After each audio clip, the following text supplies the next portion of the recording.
এবং ধনবাড়িবাসী, আসসালামু আলাইকুম। আমি আপনাদের প্রতি অত্যন্ত কৃতজ্ঞ যে আপনারা আমাকে মধুপুর ধনবাড়ি সংসদ সদস্য হিসেবে নির্বাচিত করার জন্য ব্যাপক জনমত তৈরি করেছিলেন এবং আমার মনোনয়ন প্রাপ্তির জন্য আপনারা অনেক কষ্ট করেছেন, অনেকে আহত হয়েছেন, অনেকে শারীরিকভাবে নির্যাতিত হয়েছেন। আমি সকলের প্রতি কৃতজ্ঞতা জানাচ্ছি, সকলেরকে প্রতি সমবেদনা জ্ঞাপন করছি। যেহেতু আমি জাতীয়তাবাদী ছাত্র দল থেকে দীর্ঘদিন এই দলের রাজনীতির সাথে জড়িত, এই দলের রাজনীতি করতে গিয়ে অতীতে বহুবার আন্দোলন সংগ্রাম করতে গিয়ে আপনাদের মতো আমিও নির্যাতিত হয়েছি, কারাগারে গিয়েছি, জীবনে মৃত্যুর সম্মুখীন হয়েছি। আজকে দীর্ঘ 17 বছর পর একটি সুষ্ঠু নির্বাচন হতে যাচ্ছে। সেই নির্বাচনে আমি আমার দলের বিরুদ্ধে গিয়ে নির্বাচন করার ইচ্ছা পোষণ করেছিলাম, কিন্তু আমাদের মাননীয় ভারপ্রাপ্ত চেয়ারম্যান জনাব তারেক রহমান, আমি অতীতে বহুবার আন্দোলন সংগ্রাম করতে গিয়ে জেল জীবন কেটেছি, মৃত্যুর মুখোমুখি হয়েছি আপনাদের মধ্যে। আপনারা দলের জন্য অনেক ত্যাগ করেছেন। আমি মাননীয় চেয়ারম্যানের সাথে জনাব তারেক রহমানের সাথে তিনি আমাকে ডেকেছিলেন, কথা বলেছি। তিনি আমাকে নির্দেশ দিয়েছেন, আমাকে আহ্বান জানিয়েছেন ধানের শীষের প্রার্থীর পক্ষে কাজ করার জন্য। আমাদের দলের সর্বোচ্চ ব্যক্তি যেখানে আমাকে আহ্বান জানিয়েছেন, সেখানে স্বতন্ত্র প্রার্থী হিসাবে নির্বাচন করাটা আমি আমার সারা জীবনের রাজনৈতিক অবমৃত্যু বলে আমি মনে করি এবং আপনাদেরও অবমৃত্যু বলে মনে করি। তাই আমি মাননীয় চেয়ারম্যানের নির্দেশক্রমে আমি আমার নির্বাচন থেকে সরে দাঁড়ালাম। আমি সবাইকে আহ্বান জানাবো যে আপনারা ধানের শীষে ভোট দিয়ে বিএনপিকে জয়যুক্ত করবেন। জনাব ফকির মাহবুব আলম স্বপন, তিনি দীর্ঘ 25 বছর যাবৎ মধুপুর থেকে সংসদ সদস্য নির্বাচিত হওয়ার জন্য আমাদের মধুপুর ধনবাড়িবাসীর উন্নয়নের কাজ করার জন্য চেষ্টা করে যাচ্ছেন। সেই সুযোগটা করে দিবেন আর আপনারা আমাকে ক্ষমা করবেন। আসসালামু আলাইকুম।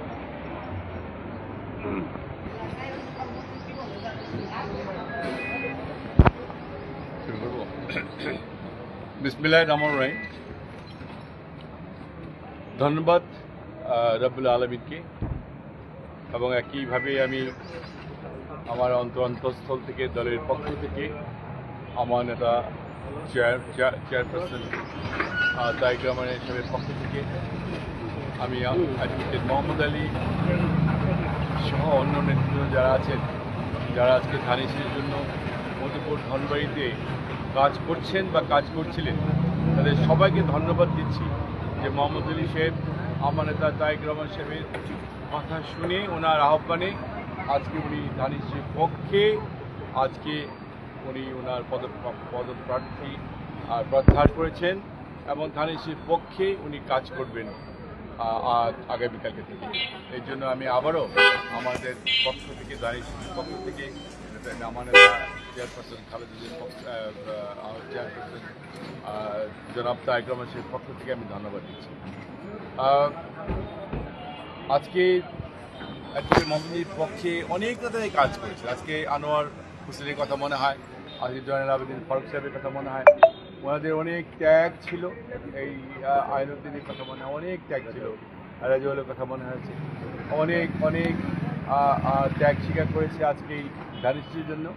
এবং আজকে মোহাম্মদ আলী সরে দাঁড়ানোর প্রার্থী হিসেবে সরে দাঁড়ানোর জন্যে ওদের অনেক ত্যাগ, এবং ওদেরকেও আমি ধন্যবাদ দিচ্ছি যে ওনারাও মোহাম্মদ আলী সাহেবকে কনভিন্স করেছেন এবং নেতা তারেক রহমান সাহেব যে আহ্বান জানিয়েছেন, এই আহ্বানের প্রতি তাদের সমর্থন এবং রেসপেক্ট জানিয়ে আজকে মোহাম্মদ আলী সাহেব সরে গেছেন এবং ধানের পক্ষে কাজ করবেন।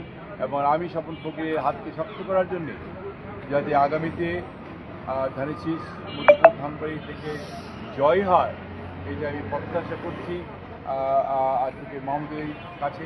উনি যেন আমার পাশে থেকে আমার সাথে ক্যাম্পেইন করে আগামীতে যাতে ধানের শীষে পাশ করে আনতে পারে, এই জন্য ওর কাজ চাচ্ছি। আর কারো কোনো সমস্যা হবে না। আমি আজকে আবারও খুব জোর দিয়ে বলছি যে আমার মোহাম্মদ সাহেবের যারা ছিল তাদের কোনো সমস্যা হবে না। তারা ধানের শীষে রাজনীতি করেছে, এবার এখনও করবে, আগামীতেও ইনশাআল্লাহ তারা ধানের শীষে রাজনীতি করবে। এবং এই জন্য আমি মোহাম্মদ আলী সাহেবকেও বলবো তুমি আমার সাথে আছো, তুমি আমার সাথে থাকবে, ইনশাল্লাহ আমরা একসাথে মিলে এই ধনবাড়ি মধুপুরে রাজনীতি করবো। এই ধানের রাজনীতি করবো, বিএনপির রাজনীতি করবো, এই প্রত্যাশা আমি তোমার কাছে চাচ্ছি। এবং মধুপুর ধনবাড়িবাসী আমাদের জন্য দোয়া করবেন যাতে, এবং ধনবাড়ি মধুপুর আবারও বলবো, আপনারা আগামীতে ধানের ভোট দিয়ে আমাকে নির্বাচিত করে যাতে আমরা এলাকা উন্নয়ন করতে পারি এবং আমরা তাইগাম সাহেবকে এমপি উপহার দিতে পারি, এই প্রত্যাশা সবার কাছে। এমনি আবারও আমি মোহাম্মদ আলীকে আমার মনের অন্তঃস্থল থেকে, আমার পারিবারিকভাবে অনেক অনেক ধন্যবাদ, এবং একই সাথে আমি মোহাম্মদ আলীর সহধর্মিণীকেও ধন্যবাদ দিব যে ওনার সাথে আমার কথা হয়েছে, ওনারও যে আজকে এই পন্থার পিছনে ওনার অবদান রয়ে গেছে। তার জন্য আমি মোহাম্মদ আলীর ওয়াইফ সহধর্মিণী আমার ভাবি, তাকেও ধন্যবাদ জানাচ্ছি। থ্যাংক ইউ, ধন্যবাদ।